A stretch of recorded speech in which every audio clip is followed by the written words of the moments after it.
우리 하나님교회는 교회의 성경적 본질을 회복하기를 소망하며 세워진 교회입니다. 다시 한번 이 시대에 교회의 개혁이 필요함을 가슴 절절히 느끼면서 정말 하나님이 원하시는 교회가 어떤 교회인가를 고민하며 저희들은 이곳에 부름받은 성도들인 것입니다. 그래서 저희 교회는 교회의 영구 비전을 하나님이 주인 되시는 교회로 정했습니다. 어떤 교권주의도 교회의 주인이 될 수 없다는 것입니다. 어떤 사람도, 어떤 조직도, 어떤 권력도 하나님이 아닌 다른 어떤 것이 교회의 주인이 될 수 없습니다. 우리는 오직 하나님만이 교회의 주인이시고 우리는 하나님 안에서 함께 교회를 이루어가는 존재들입니다. 이것을 우리는 고백하고 있습니다. 그래서 우리는 교권주의에 저항하는 하나님이 주인 되시는 교회를 이루어가고자 합니다. 그런데 여러분, 이 교권주의에 필연적으로 따라오는 또 하나의 교회의 문제가 있습니다. 그게 뭔지 아십니까? 그것은 바로 외형 지상주의라고 할 수가 있습니다. 교회를 마치 자기 것인 양 생각하는 이 교권주의에 물든 사람들은 교회를 통하여 자기의 야망과 야욕을 성취해내려고 합니다. 그러다 보니까 하나님의 뜻이 아닌 인간의 뜻이 교회를 지배하면서 교회의 어떤 양적인 성장, 눈에 보이는 가시적인 어떤 외형을 통해서 자기의 존재를 과시하려고 하고 교회를 자기의 야망의 수단으로 삼게 됩니다. 이런 것이 바로 외형 지상주의라는 것으로 나타납니다. 그러니까 교회 타락의 그 뿌리가 교권주의라면은 그 열매가 쓴 열매로 나타나는 것이 바로 외형 지상주의 또는 성장제일주의라고 할 수가 있습니다. 사실 이 문제는 우리 한국교회 전반에 걸친 큰 문제라고 할 수가 있습니다. 우리나라는 일제강점기를 지나서 6.25 전쟁의 아픈 상처 위에 그 폐허 더미에서 1960년대부터 급속한 경제 발전을 이루어냈습니다. 우리나라는 산업화, 근대화, 현대화를 거치면서 눈부신 발전을 거듭했습니다. 여기 계신 많은 어르신들이 그 조국 근대화, 산업화, 현대화의 주역으로서 정말 많은 헌신과 눈물을 흘리셨습니다. 그런데 어느덧 이렇게 우리가 물질적인 풍요를 누리게 되었는데 가만히 이 자리에 서서 돌아보니까 물질적으로는 풍요해졌는데 정신적으로는 오히려 더 황폐화되어진 우리 현실을 바라보게 됩니다. 점점 사람들은 인간이 기본적으로 가져야 할 인륜조차도 저버리는 그런 끔찍한 일들이 곳곳에서 일어나고 있습니다. 도덕적으로 해이해지고 세상은 온갖 것들로 타락해가는 그런 모습을 볼 수가 있습니다. 우리 어르신들, 노인들께서 가장 불행한 가운데 나라 중에 하나가 우리나라가 되어가고 있습니다. 자살률은 엄청나게 높습니다. 사람들의 이 정신이 점점 황폐화되어지고 물질 문명의 풍요와 정반대로 우리는 정신의 빈곤을 느끼고 있습니다. 그런데 여러분, 교회도 똑같은 질병을 앓고 있다는 것을 아십니까? 성장 제일주의와 더불어서 교회는 끊임없이 외형적인 성장에 치중했습니다. 모든 교회는 대형주의를 향해서 나아갔습니다. 교회당 건물을 짓고 숫자가 늘어나고 그것이 모든 교회의 목표였습니다. 어느 교회를 가든지 몇천 명 성도, 몇백 명 용사, 몇 곳에 무엇을 짓고 항상 이 숫자적인 성장의 구호가 교회의 구호가 되어버렸습니다. 물론 교회는 구원받는 사람이 나날이 늘어가야 합니다. 그리고 산업화, 근대화, 현대화를 통해서 사람들이 도시로 몰려서 그 도시화된 사람들에게 우리 신앙의 선배들은 뜨거운 열정으로 복음을 전했고 교회가 수적으로 폭발적으로 증가하는 그런 은총도 누렸습니다. 그것이 잘못됐다는 것은 아니지만은 그 속에서 교회가 진정으로 추구해야 될 교회의 참된 본질이 어느 틈에 퇴색되어 버리고 모든 것이 숫자로 치환되고 눈에 보이는 가시적인 성장, 가시적인 외형으로 치환되는 그런 이상한 기형적인 교회로 교회가 점점 변질되어 가버렸습니다. 그러다 보니까 교회는 신앙의 본질과 교회의 본질을 잃어버렸고 세상 사람들의 손가락질을 받는 그런 개혁의 대상이 되어버린 것입니다. 여러분, 우리 한국 교회의 가장 큰 문제가 이 대형 교회라는 것을 우리는 잘 알아야 합니다. 대형 교회가 그렇게 의리의리한 큰 건물을 지어놓고 예배를 드리는 모습을 보면서 교회 밖에 있는 사람들이 과연 그것을 축복이라고만 받아들이겠습니까? 우리는 한 번쯤 돌아보아야 합니다.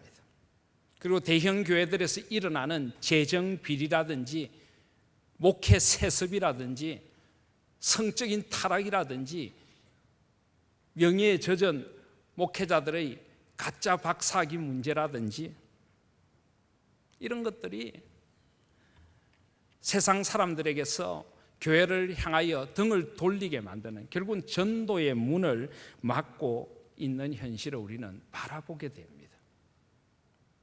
교회 성장 일변도의 교회의 운영은 모든 것을 도구화시킵니다.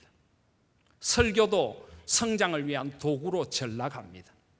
전도 프로그램도 영혼에 대한 뜨거운 사랑이 아니라 숫자 늘리는 프로그램으로 전락을 할 수가 있는 것입니다. 교회의 모든 프로그램이 성장을 위한 숫자 노름에 동원될 수가 있습니다. 그러다 보면 결국 교회도 수단으로 전락하게 되고 심지어는 성도들조차도 성장을 위한 도구로 쓰임 받을 수도 있는 것입니다. 이것이 우리 한국 교회의 아픈 현실입니다. 비단 대형 교회만이 아니라 모든 교회들이 오직 수적인 성장만을 외칩니다. 그러다 보니까 수적인 성장을 이루지 못한 교회는 패배주의에 젖어 있고 수적인 성장을 이루어내지 못한 목사는 능력 없는 목사로 치부되는 그런 안타까운 현실을 우리는 만나게 되는 것입니다. 한국 교회 전체 교인의 수는 급격히 감소하고 있는데 대형 교회는 계속하여 숫자가 늘고 있습니다. 복음을 듣고 새롭게 돌아오는 사람들이 아니라 익명성 속에서 편리하게 예배드리고 편리하게 신앙생활하고 화려하고 좋은 건물과 좋은 프로그램을 마음껏 누리고 싶은 사람들이 그런 큰 교회를 찾아가면서 작은 교회들은 그 교회를 유지해 나가기도 힘든 그런 안타까운 현실 속에 한국 교회가 놓여져 있습니다. 이것은 분명히 한국 교회의 큰 병폐이고 앞으로 이대로 나아가다가는 한국 교회가 어떻게 되어갈지 정말 염려스러운 현실 앞에 우리는 서 있습니다. 하나님께서는 우리 교회가, 이 땅의 교회들이 얼마나 큰 건물을 가지고 얼마나 많은 숫자를 자랑하느냐에 별로 관심이 없으십니다. 하나님은 정말 이 땅의 교회가 교회의 본질을 온전히 회복하는가에 관심이 있으십니다. 사무엘상 16장 7절에 보시면은 하나님께서는 사무엘에게 분명히 말씀하셨습니다. 그의 용모와 키를 보지 말라. 내가 보는 것은 사람과 같이 아니하니 사람은 외모를 보거니와 나 여호와는 중심을 보느니라. 하나님은 중심을 보십니다. 껍데기가 아니라 중심을 보십니다. 이 땅의 교회들이 얼마나 교회의 본질을 제대로 회복하고 있는가는 그 성경적인 교회의 본질을 보시는 것입니다. 저는 우리 하나님 교회가 정말 하나님께서 원하시는 성경적인 교회의 본질을 온전히 회복하고 그 교회의 근본을 든든히 세워가는 그런 교회가 될 수 있기를 소원합니다. 눈에 보이는 외형적인 모습, 외형적인 성장에만 치중하는 것이 아니라 정말 내적인 성숙, 변화, 그리고 교회의 본질을 이루어가는 일에 최우선 순위를 두는 근본을 든든히 세워가는 그런 교회가 될 수 있기를 소원합니다. 오늘 말씀은 그런 의미에서 우리에게 교회가 본질적으로 추구해야 될 모습이 무엇인가를 우리에게 잘 가르쳐주는 말씀입니다. 오늘 마태복음 16장 18절에 보시면은 또 내가 네게 이르노니 너는 베드로라 내가 이 반석 위에 내 교회를 세우리니 음부의 권세가 이기지 못하리라 라고 말씀합니다. 사실 이 교회라는 단어, 이 단어는 신약 성경에 약 114회가 나오는데 이 교회라는 단어가 마태복음을 중심으로 해서 이 사복음서에는 꼭 3번이 나옵니다.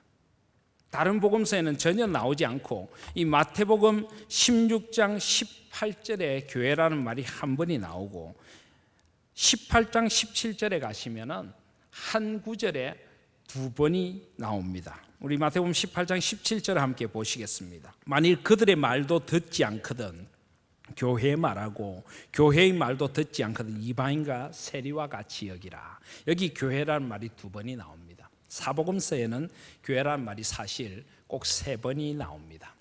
그런데 여러분 이 교회라는 것이 사실 이 사복음서 마태복음 16장에 사실은 처음 등장하는 것은 아닙니다.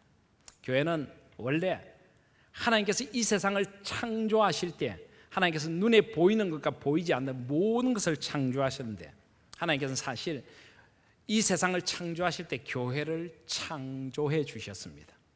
교회의 진정한 원형은 하나님께 창조하신 에덴 동산이 바로 교회였습니다. 여러분 에덴 동산이 어떤 교회였는지 한번 머릿속으로 상상해 보시길 바랍니다. 그곳에는 무엇보다 하나님과 풍성한 만남이 있었습니다. 아담과 하와는 에덴 동산에서 하나님을 즐거워했습니다. 하나님과 아무 거리낌이 없는 교제를 나누고 하나님을 만나고 하나님의 은총 아래서 하나님을 영원토록 즐거워하는 곳이 바로 에덴 동산이었습니다. 하나님과의 만남이 있는 곳, 하나님의 은총이 강같이 흐르는 곳이 에덴 동산이었던 것입니다. 그리고 그뿐만 아니라 아담과 하와 사이에는 어떤 죄의 깨어짐도 없었습니다. 두 사람은 온전히 하나님 안에서 하나가 되어서 하나님이 원하시는 아름다운 공동체를 이루고 있었습니다. 하나님의 사랑이 가득한 공동체, 하나님으로 인하여 온전히 하나 된 공동체가 바로 에덴 동산이었습니다. 그리고 그곳에는 하나님의 소명을 좇아서 이 땅을 아름답게 하나님의 뜻대로 섬기는 하나님의 나라가 있었습니다.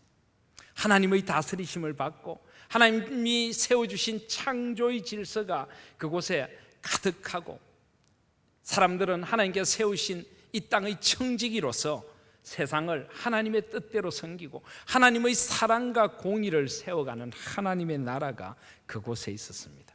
그럼 바로 이것이 교회입니다. 이것이 바로 교회의 원형인 것입니다. 그런데 인간이 죄를 지음으로 말미암아 하나님과의 관계가 깨어져 버렸습니다. 사람과 사람 사이의 관계가 깨어져 버렸습니다. 사람과 세상 사이의 관계가 깨어져 버린 것입니다. 하나님께서는 이 깨어짐이 너무 마음 아프셨습니다. 그래서 이 땅을 다시 한번 온전히 그 에덴 동산의 교회처럼 회복하시기 위해서 교회를 이 땅에 세우시기를 원하셨던 것입니다. 하나님께서는 구약에 보시면 아브라함을 부르십니다. 원래 이 교회라는 말은 부르신다, 불러내신다 하는 뜻을 가지고 있습니다.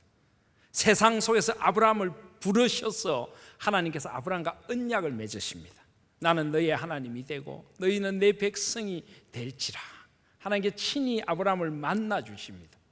그리고 그 아브라함을 통해서 아름다운 하나님 안에 있는 공동체, 이스라엘 언약 공동체를 이루셨습니다. 그리고 아브라함에게 너는 복이 될지라, 복의 통로가 되라는 것입니다. 이 언약 백성들을 통하여, 이 교회를 통하여 세상을 복되게 하고 세상을 회복시키시려는 하나님의 뜻이 구약에 교회라는 단어는 나오지 않지만은 하나님이 부르신 이 언약 백성들을 통하여 계속 구원사적으로 흘러왔습니다.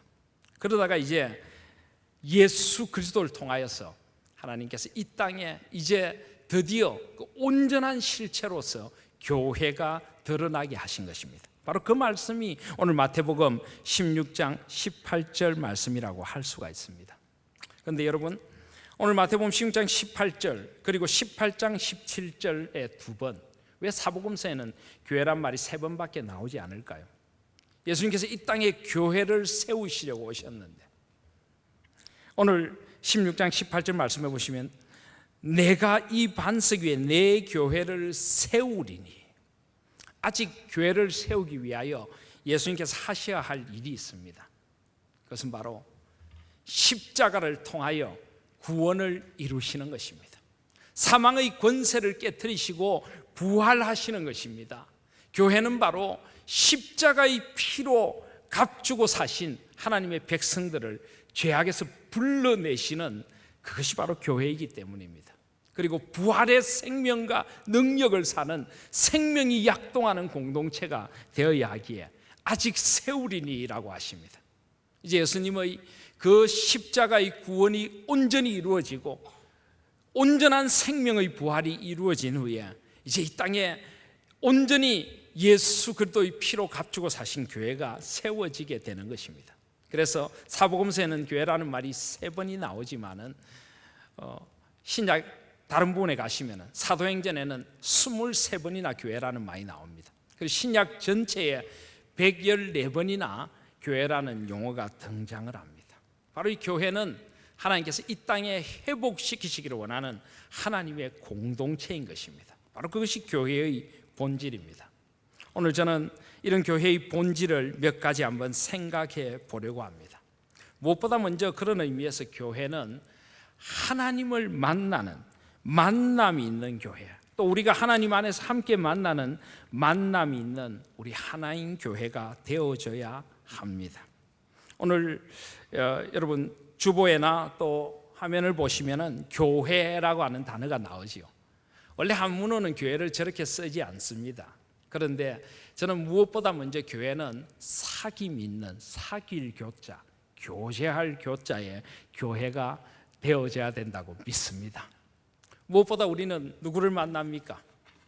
삼위 하나님을 교회 안에서 만나야 하는 것입니다. 오늘 이 교회란 말, 원래 이 교회란 말이 그리스어로는 에클레시아라고 하는데, 에크라는 말은 무엇으로부터, 클레오 부르다, 무엇으로부터 부름받은 공동체라는 뜻입니다. 하나님께서 세상에서부터 우리를 불러내 주셨습니다. 근데 부르신 가장 근원적인 이유가 무엇입니까? 하나님께서 우리를 만나시기 위해서 우리를 불러주셨습니다. 이 세상 속에서 우리를 부르셔서 우리를 사랑하시고 우리를 만나시기 위하여 하나님께서 우리를 불러주신 것입니다. 교회는 무엇보다 하나님을 만나는 공동체가 되어져야 하는 것입니다. 물론 우리는 언제 어디서나 하나님을 만납니다. 하나님은 세상 어디에나 계십니다. 그러나 하나님은 특별히 교회라는 공동체를 통하여 우리를 함께 만나주시고 우리의 예배를 기뻐 받으시고 우리를 새롭게 하기를 원하십니다. 그래서 유명한 존 칼빈은 그렇게 이야기를 했습니다. 하나님을 아버지로 만난 모든 성도에게는 교회라는 어머니가 있다. 교회는 마치 어머니 품처럼 하나님의 사랑을 만나는 곳이고 하나님을 온전히 만나 우리가 새롭게 되고 회복되는 것이 교회가 되어져야 하는 것입니다. 건물로서의 교회당이 아니라 언약의 공동체로서 삼위 하나님 안에 있는 공동체로서의 교회가 바로 그렇게 되어져야만 하는 것입니다. 저는 우리의 예배에 삼위 하나님과의 진정한 만남이 있기를 소원합니다. 너무나 형식적인 예배, 아무 생각도 없이 나와서 마치 일주일에 한 번 요식 행위를 치르듯이 드리는 예배에 하나님과의 만남이 있을 수가 없습니다. 교회가 자꾸만 외형적인 것에 치중하다 보니까 교회 예배도 자꾸만 외형적인 것에 치중하는 예배가 되어져 버렸습니다. 그리고 감각적이고 사람의 기분에 맞추는 예배, 정말 하나님과의 만남이 있는 예배가 아니라 우리 인간의 기분에 맞추는 그런 예배가 되어져 버렸습니다. 여러분, 예배는 결코 그런 것이 아닙니다. 하나님께서 우리 하나님 교회를 무엇보다 예배 공동체, 이 예배를 통하여 삼위 하나님을 만나는 만남의 공동체가 되기를 소원하십니다. 하나님께서 저와 여러분을 일주일의 첫 이 아침에 만나시려고 이곳에 불러주신 것입니다. 예배를 통하여 살아계신 삼위 하나님을 반드시 만나실 수 있기를 바랍니다. 저는 우리 하나님 교회가 하나님과의 만남이 있는 예배를 드리고 하나님과 역동적으로 만나는 그런 교회가 될 수 있기를 소원합니다. 하나님은 살아계십니다. 하나님 지금도 우리를 이곳에 부르셔서 우리를 만나주시기를 원하십니다.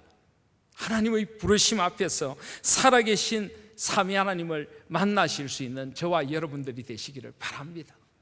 거룩하신 하나님 앞에서 우리의 죄를 깨닫기도 하고 용서와 은총의 하나님의 품에서 우리의 죄를 깨끗하게 씻어주시는 그 은혜의 손길 앞에 감사의 찬양을 드리시기도 하고 살아 역사하시는 하나님의 말씀을 듣고 나의 삶에 하나님의 마음을 담기도 하고 하나님과 나누는 아름다운 대화의 기도가 있는 곳, 내 집은 만민의 기도하는 집이라 바로 그곳이 교회 공동체인 것입니다.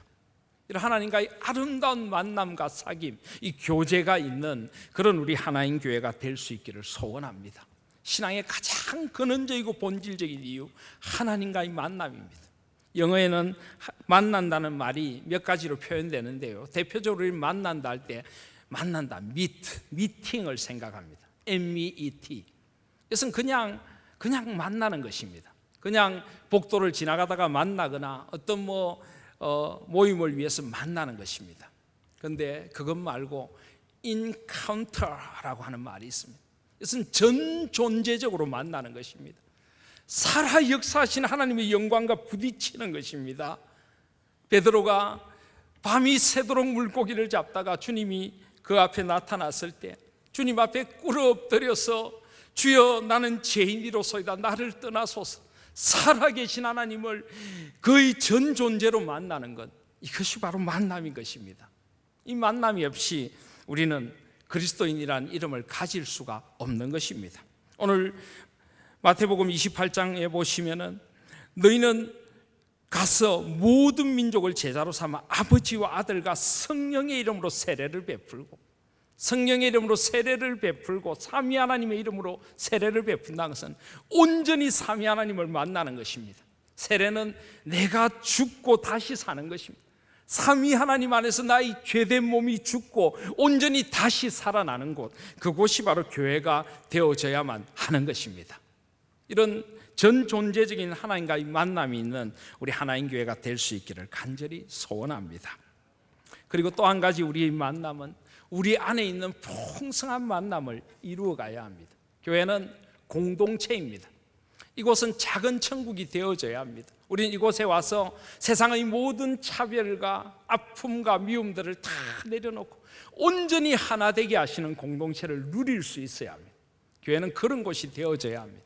이곳에 오면 어머니 품과 같고, 이곳에 오면 가장 그리운 사람들을 만날 수 있고, 이곳에 오면 치유와 회복이 일어나고 삶을 나누고 기쁨과 슬픔을 나누는 그런 온전한 만남의 공동체가 되어져야 하는 것입니다. 교회가 대형주의로 갈 때 나타나는 가장 큰 문제가 바로 그런 사귐이 없다는 것입니다. 손봉호 교수님께서는 교회의 대형화에 대하여 이렇게 경고합니다. 목회자와 교인 간, 성도들 상호 간에 성령의 하나 되게 하심, 교제가 이루어지지 않는다는 가장 큰 문제가 있다는 것입니다. 교회의 운영이 기계적이고 관료적이 되고 교인들이 점점 인명적이 되어가는 것이 가장 큰 문제라고 합니다. 저는 우리 교회가 온전한 만남이 있는 교회가 될 수 있기를 소원합니다. 너무 교회가 커져서도 곤란합니다. 물론 교회가 성장해야 하고 수적으로 늘어나야 하지만 우리가 정말 온전히 하나 되는 공동체를 이루지 못할 정도로 커진다면 차라리 우리는 더 아름다운 공동체들로 분립을 하는 것이 더 좋을 수도 있다는 생각까지 가지게 됩니다.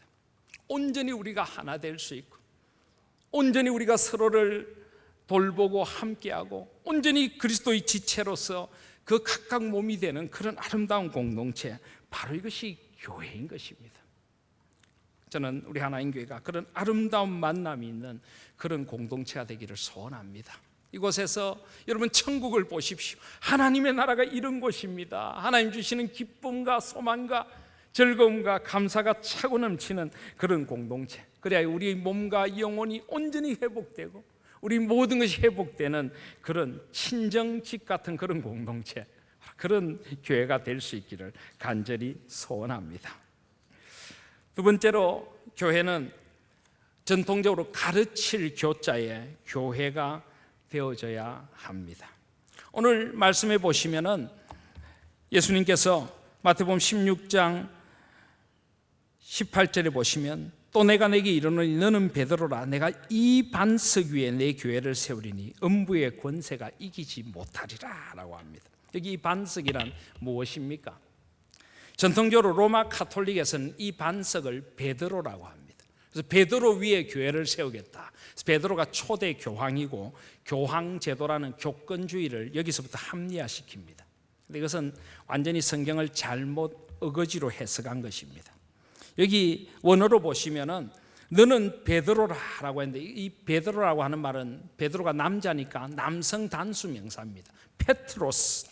그런데 이 반석 위에 내 교회를 세우리라는 이 반석은 페트라라고 하는 여성 단수 명사입니다. 그것은 결코 베드로라는 한 인간을 이야기하는 것이 절대 아닙니다. 이 반석 위에 내 교회를 세우리라. 이 반석은 든든한 신앙 고백의 반석을 말합니다. 바로 베드로가 고백했던 그 고백, 주는 그리스도시요 살아계신 하나님의 아들이십니다. 바로 이 고백 위에 교회를 세우시겠다고 말씀하시는 것입니다. 이것을 설사 베드로라는 한 사람으로 보더라도 이것은 베드로라는 한 인간이 아니라 이 신앙의 고백에 든든히 서 있는 사람을 말합니다. 그래서 여기 15절에 보시면 너희는 나를 누구라 하느냐 하는데, 여기 너희는 복수입니다. 지금 베드로 혼자 대답을 하고 있는 것이 아니라 베드로가 제자 공동체의 대표로서 그 대답을 하고 있는 것입니다. 처음부터 한 개인이 아니라 이 든든한 신앙의 고백을 가진 이 공동체 위에 오직 예수 그리스도를 머리로 하여 주는 그리스도시요 살아계신 하나님의 아들이십니다. 이 고백을 하는 사람들을 통해서 교회를 세우시겠다고 말씀하고 계시는 것입니다. 그러므로 교회에서 가장 중요한 것은 이 고백을 하는 것입니다. 이 고백은 어떤 의미에서 하나님을 내가 어떤 분으로 고백하고 어떤 분으로 만나느냐 하는 것도 됩니다. 너희는 나를 누구라 하느냐? 지금 주님께서 우리 한 사람 한 사람에게 묻고 계십니다. 너에게 내가 누구냐? 너에게 도대체 내가 누구며 너가 왜 교회에 와 있느냐라고 묻고 계시는 것입니다. 거기에 대하여 베드로의 복된 대답은 이것입니다. 주는 그리스도시요 살아계신 하나님의 아들이십니다. 여기 주는이라고 된 말은, 우리 같은 성경을 갖고 계시니까 주는 앞에 각주가 있습니다. 원래 원에는 당신은 그리스도십니다. 그런데 그냥 그리스도가 아니라 원래는 정관사가 하나 붙어 있습니다. 당신은 바로 그 그리스도입니다. 당신은 바로 그 나의 그리스도입니다. 나의 구원주이십니다.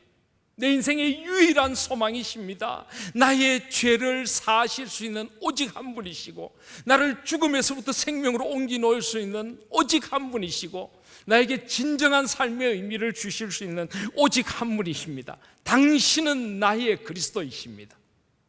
그리고 당신은 살아계신 하나님의 아들이십니다. 지금도 살아 역사하시는 하나님이시고 바로 그 하나님의 그 아들이십니다. 지금 이 고백을 하고 있는 것입니다. 이 고백을 가진 자들을 통하여서 교회를 세우시겠다고 말씀하시는 것입니다. 사랑하시는 여러분, 하나님교회 성도된 여러분, 여러분에게는 예수님이 어떤 분이십니까? 여러분은 정말 이 고백을 할 수가 있습니까? 바로 이 고백을 온전히 전존재적으로 하도록 하는 것, 이렇게 전존재적으로 하나님을 만나고 하나님 앞에서 내가 누구인가를 고백하도록 하는 곳이 교회인 것입니다. 이 고백을 하려면 내가 누구인지를 알아야 합니다. 하나님 앞에서 나에게 그리스도가 필요합니다. 나는 죄인입니다. 나는 소망이 없는 자입니다. 하나님이 아니면 나는 아무것도 아닙니다. 그리스도인 당신이 나에게 필요합니다. 살아 역사하신 하나님, 역사의 주관자이시고 창조부터 종말까지 역사를 이끄시는 나의 하나님을 나의 주님으로 만나는 이 고백을 하는 곳이 바로 교회입니다. 그래서 교회는 말씀을 배웁니다. 말씀을 가르칩니다. 이 말씀 속에서 하나님이 누구이신가를 점점 더 알아가고, 그래서 예수 그리스도 안에서 성숙되어져가는, 예수 그리스도를 닮아가는 공동체가 바로 교회가 되어져야 하는 것입니다.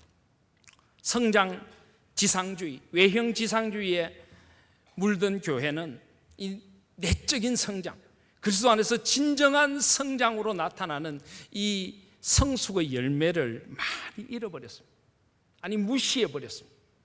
저는 우리 하나님교회가 이 성숙의 열매를 맺는 아름다운 교회가 될 수 있기를 간절히 소원합니다. 우리 주님은 분명히 말씀하셨습니다. 좋은 나무가 나쁜 열매를 맺을 수 없고 못된 나무가 아름다운 열매를 맺을 수 없느니라. 그들의 열매로 그들을 알리라. 여러분, 무조건 성장 지상주의로 나간 교회들이 어떤 열매를 맺고 있는지 우리는 보고 있습니다. 얼마나 잘못된 열매를 맺고 있습니까? 그 열매로 그들을 알리라. 그렇다면 여러분에게는 어떤 열매가 맺혀지고 있습니까? 신앙생활을 그동안 해오셨는데 여러분의 삶에 어떤 열매가 있습니까? 에베소서 5장 8절에 보시면 너희가 전에는 어둠이더니 이제는 주 안에서 빛이라. 빛의 자녀들처럼 행하라. 빛의 열매는 모든 착함과 의로움과 진실함에 있느니라. 여러분은 그리스도로 말미암아 착해지셨습니까? 주님의 인격을 닮아서 정말 주님같이 여러분의 삶이 온유하고 겸손해지고 하나님의 뜻 안에서 새롭게 되어가고 계십니까? 의로움과 진실함에 있느니라. 하나님의 나라는 먹는 것과 마시는 것이 아니요 오직 성령 안에 있는 의와 평강과 희락이라. 그런 아름다운 하나님의 나라가 여러분의 삶에 임하고 있습니까? 우리 하나님교회가 무엇보다 추구해야 될 것은 외적인 성장이기 이전에 내적인 변화와 성숙이 되어져야 될 줄 믿습니다. 오늘은 우리 가을 양육 프로그램을 개학하는 날입니다. 하나님 성경 아카데미라는 좋은 프로그램이 우리에게 세워져 있습니다. 저는 참 감사한 게 우리 성도님들이 이 양육 프로그램, 특히 그 중에서도 어성경이라고 하는 성경 프로그램에 아주 열심을 갖는 것이 참 좋습니다. 이번에도 신청 인원이 너무 많아서 참석자를 그만 받는 그런 일을 했습니다. 저는 이 어성경이라고 하는 성경 프로그램이 우리에게 참 인기를 얻는 것이 참 좋으면서도 조금 그런 생각도 듭니다. 과연 우리가 성경을 공부하는 이유가 무엇입니까? 그것은 말씀으로 말미암아 우리가 변화되는 것입니다. 혹시라도 이런 양육 프로그램이 우리의 어떤 지적인 만족에 머무른다면 그것은 분명히 조금 밖에는 가지 못한 것입니다. 성경의 전체적인 윤곽을 알고 내용을 알고 하는 것 분명히 우리에게 너무나 중요합니다. 그런데 그 말씀이 나를 변화시키는 곳까지 나아가져야 하는 것입니다. 오늘 마태복음 28장 말씀해 보시면은 그러므로 너희는 가서 모든 민족을 제자로 삼아라. 우리는 그냥 구경꾼이 아닙니다. 우린 제자가 되어야 합니다. 제자는 말씀을 듣고 그 말씀대로 살아가는 사람입니다. 말씀을 삶으로 옮겨내고 그 말씀을 따라 자기를 부인하고 자기 십자가를 지고 주님을 따라가는 사람이 제자인 것입니다. 저는 우리 하나님 교회가 아무도 방관자가 아닌 그리스도의 제자가 될 수 있기를 소원합니다. 내가 너에게 분부한 모든 것을 가르쳐 지키게 하라. 말씀을 배울 뿐만 아니라 지킬 때 그리스도의 제자가 되는 것입니다. 저는 말씀을 살아가는 우리 하나님 교회가 될 수 있기를 소원합니다. 물론 이런 양육 프로그램에 바빠서 나오지 못하시는 분들이 많이 계실 줄 압니다. 그래서 성경 묵상을 통하여서 우리는 날마다 말씀의 사람으로 자기 자신이 빚어져 가고자 합니다. 매일 성경을 통하여 말씀을 묵상하고 우리 교회 밴드에 들어오시면 새벽 기도가 매일 그 밴드에 오릅니다. 사실 목사로서 이런 말씀 드리는 게 좀 죄송하지만은 이 새벽 기도를 밴드나 홈페이지에 올리는 교회가 그렇게 많지 않습니다. 왜 그런가 하면 이게 참 힘들기 때문입니다. 제가 새벽마다 이 새벽 기도회를 인도하면서 밴드에 올리는데 저는 나름대로 목사로서 그런 생각을 가지고 있습니다. 이것이 하나의 우리 교회의 말씀 양육 과정이다. 이것을 통해서 성경 66권을 우리 성도님들이 배우고 깨닫고 함께 말씀 앞에 깊어져 가기를 소원하는 마음이 있습니다. 그냥 방송으로 나가다 보니까 이것이 참 준비가 좀 더 철저히 되어져야 된다는 거룩한 부담감도 있습니다. 그래서 보통 제가 새벽 기도를 준비하기 위해 말씀을 연구하는 시간이 짧게는 2시간, 길게는 3시간, 어떤 4시간도 됩니다. 그래서 낮에 좀 하면 좋을 텐데 낮에 교회 일에 좀 바쁘다 보니까 주로 저녁을 먹고 나면 한 8시부터 한 10시, 11시, 어떤 데는 12시까지 말씀 준비를 합니다. 가족들에게 참 미안합니다. 가족들이 보는 저의 모습은 늘 책상 앞에 앉아있는 모습입니다. 그렇지만은 제 마음속에 이 말씀을 우리 성도님들과 함께 나누고 싶다, 그런 열망이 너무나 있기에 이 말씀을 연구하고 저도 말씀 앞에 새롭게 되고 이 말씀이 우리 성도님들에게 큰 울림이 되면 좋겠다, 그렇게 준비를 하는 것입니다. 새벽 기도회가 끝나고 나면은 우리 교육자들이 그것을 가지고 사무실에 가서 되도록 아침에 일찍 여러분들이 들으시도록 하려고 그 음성 파일을 변환해서 올리는 작업을 합니다. 최근 한 2주 전부터 조금 다른 프로그램을 써서 시간이 많이 줄어들었는데요, 그전에는 거의 한 2시간이 걸리는 작업입니다. 교육자들 기도하고 싶습니다. 새벽 기도 마치면 무릎 꿇고 하나님 앞에 기도하고 싶은데 그 기도의 시간을 포기하고 그 힘든 새벽 시간에 1시간 반씩 2시간씩 그 작업을 해서 말씀을 올립니다. 그때마다 저희들이 서로에게 하는 말입니다. 우리 하나님 공동체가 이 말씀으로 빚어져 갈 수 있다면, 우리가 조금 뒤에 기도하고 조금 양보하고 조금 힘들어도 우리 하나님 교회가 말씀으로 빚어져 갈 수 있다면, 사랑하신 여러분, 말씀 안에서 성숙되어져 가는 저와 여러분이 되시기를 바랍니다. 이 가을 눈에 보이는 외형적인 껍데기 같은 성장이 아니라 우리 삶이 변하고 우리가 그리스도 안에서 새롭게 되는 아름다운 자람이 있는 교회, 그런 우리 하나님 교회가 될 수 있기를 간절히 소원합니다.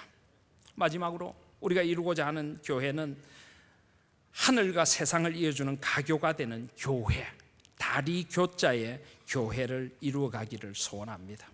오늘 16장 19절 말씀을 보시면 주님께서 이렇게 말씀하십니다. 내가 천국 열쇠를 내게 주리니 내가 땅에서 무엇이든지 매면 하늘에서도 매일 것이요 내가 땅에서 무엇이든지 풀면 하늘에서도 풀리리라. 물론 이것은 원래 구약적으로 하면은 그 랍비들이 성경 말씀을 하늘의 뜻을 풀어주는 것을 비유적으로 말하는 것입니다. 그리고 이것은 교회가 가진 말씀의 권세이기도 합니다. 하이델베르 교리문답 83문에 보시면 천국 열쇠는 복음적 설교와 권징이다, 이렇게 되어 있습니다. 복음을 통하여, 설교를 통하여 하늘을 열고 또 그 복음을 받아들이지 않는 이들에게 하늘이 닫히게 되는 것입니다. 또 권징을 통하여서 교회의 그 온전한 순결함을 지켜가는 것도 여기에서 나옵니다. 그런데 저는 이것을 조금 더 넓게 한번 해석해 보고 싶습니다. 그것은 바로 하늘의 복을 열어서, 천국 열쇠를 통해 열어서 사람들에게 풀어주는 그런 우리 하나님 교회가 되기를 소원합니다. 여러분, 우리가 교회가 된다는 것은 결코 우리의 몸집을 불리는 공룡 같은 교회가 되기를 원하지 않습니다. 교회는 우리가 가진 자원과 우리가 가진 재능과 우리가 가진 헌신을 가지고 세상 속으로 나아가서 하늘과 세상 사이의 다리가 되고 이 세상을 하나님의 나라로 물들여 가기 위해서 교회가 존재하는 것입니다. 우리가 가진 어떤 것들도 주님께서는 사용하기를 원하십니다. 주님 앞에 교회를 통하여 쓰임받아 이 세상을 하나님이 원하시는 세상으로 바꿔가는 데 쓰임받는 그런 가교와 같은 우리 하나님 교회가 될 수 있기를 간절히 소원합니다. 우리가 드리는 헌신과 우리가 드리는 헌금은 마땅히 나눔과 섬김이 되어져야 합니다. 한국 교회 문제 가운데 하나가 헌금하면 복을 받는다는 것입니다. 여러분, 헌금을 복 받는 수단으로 하십니까? 헌금을 복 받는 수단으로 한다면 그것은 우리가 무속인들에 가서 복채를 내는 것과 뭐가 다릅니까? 복채를 내고 굿 한번 하고 복 받고, 헌금은 결코 복을 받기 위한 수단이 아니라 복을 나누기 위한 수단입니다. 나에게 주신 은혜, 나에게 주신 복, 내 삶의 모든 것이 하나님의 은혜로 주어졌기 때문에 이 은혜를 받았으니 힘써 우리가 이 은혜를 나누고 이 사랑을 나누고 싶어서 하나님 앞에 드리는 것이 헌금이 되어져야 될 줄 믿습니다. 나를 위하여 쓸 수 있는 것도 절약하고 내가 마땅히 누릴 수 있는 것도 절약하고 지금도 이 땅에 굶주리고 힘들어하는 이들이 얼마나 많은데 그리스도의 사랑을 전해야 할 이들이 얼마나 많은데 그들을 향하여서 하나님 주신 은혜를 나누고 세상의 다리가 되어주겠다고 하는 것이 바로 교회가 되어져야 되고 우리 헌신이 되어져야 될 줄 믿습니다. 물질적인 것만이 아니라 우리 삶을 드립니다. 우리 모든 것을 하나님께 주셨사오니 모든 것을 통하여서 이 땅에 하나님의 나라가 임하도록 우리가 드리는 가교가 되겠습니다. 바로 이것이 교회가 되어져야 하는 것입니다. 하나님께서는 바로 그런 교회가 세상의 소망이라고 하십니다. 그런 교회가 세상의 소금되고 빛되어서 이 썩어지는 세상에 주님의 사랑을 전하고 주님의 복음을 전하고 주님으로 새롭게 하는 세상을 만들어가는 교회가 될 것이라고 합니다.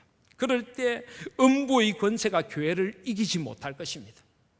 이기적이고 경쟁주의적이고 세속주의적인 이런 문화 속에서 우리는 하나님을 만나고 말씀으로 깨어있고 이 시대의 정신을 말씀을 통하여 우리가 이기고 그리고 우리 삶을 나눔으로 이겨서 이 세상에 음보의 권세가 이기지 못하는 하나님의 나라가 임하는 세상을 만들어가게 될 줄 믿습니다. 저는 우리 교회가 그런 본질에 충실한 교회, 그런 교회의 근본을 든든히 세워가는 하나님 교회가 될 수 있기를 주님의 이름으로 소원합니다. 이제 말씀을 맺기를 원합니다. 여러분, 교회는 그리스도의 몸이라고 했습니다. 다시 한번 그리스도의 몸으로서의 교회를 한번 생각해 보실 수 있기를 바랍니다. 예수 그리스도 우리의 머리십니다. 그분이 교회의 주인이십니다. 주인이실 뿐만 아니라 우리 온몸은 머리의 지시를 받습니다. 머리의 뜻을 따릅니다. 머리이신 예수 그리스도를 여러분의 전 존재로 만날 수 있는 만남의 교회가 되실 수 있기를 소원합니다. 그리고 우리는 이 머리가 예수 그리스도 머리라고 할 때 예수 그리스도가 우리가 도달해야 할 목표가 된다는 뜻도 됩니다. 그리스도를 닮아가야 합니다. 주님이라면 어떻게 사셨을까? 주님이라면 어떻게 사람들을 대하고 어떻게 생각하셨을까? 말씀 안에서 머리이신 그분에 이르도록 그리스도에 이르도록 그리스도의 형상이 이루기까지 주님을 닮아갈 수 있는 성숙에 이르는 자람이 있는 교회가 될 수 있기를 소원합니다. 그리고 머리이신 그분이 온 세상에 나가서 하시기를 원하시는 일을 우리를 통하여 하기를 원하십니다. 주님이 이 땅에 계실 때 죄 찌든 이들에게 나가서 복음을 전하고 가난에 찌든 이들에게 나가서 사랑을 전하고 먹이고 치유하고 회복시켜주고 갈라진 공동체에 나가서 화평의 복음을 전했던 것처럼 우리도 그리스도께서 하시고자 하는 일을 이어서 하는 그리스도의 몸된 교회가 될 수 있기를 소원합니다. 이것이 바로 교회의 본질입니다.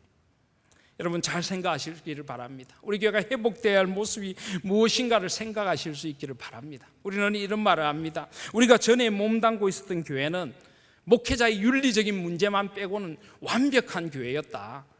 아주 좋은 교회였다. 이런 이야기를 하는데 여러분 그렇지 않을 수도 있습니다. 잘 한번 생각해 보십시오. 정말 오늘 제가 이야기한 이런 교회였습니까? 이것은 제 이야기가 아니라 우리 교단의 어느 목사님에게 들은 이야기입니다. 가만히 생각해 보니까 그 교회는 교회론이 완전히 잘못되었더라는 것입니다. 성장 지상주의, 대형 지상주의로 교인들을 도구화하고 내적인 성숙의 열매, 아름다운 열매가 있었는가를 돌아봐야 합니다. 저는 우리가 몸담고 있었던 교회를 폄훼하려는 것이 아닙니다. 또 물론 그분의 목회도 하나님께서 쓰신 면들이 많이 있다는 것도 저도 알고 있습니다. 그러나 우리의 교회관을 다시 한번 말씀드려서 새롭게 해야 되고 교회는 끊임없이 개혁되어져 나가야 한다는 말씀을 드리는 것입니다. 정말 하나님께서 원하시는 온전한 우리 하나님 교회를 이루어갈 수 있는 교회의 근본을 든든하게 세워가는 우리 하나님 교회가 될 수 있기를 주님의 이름으로 소원합니다. 아멘.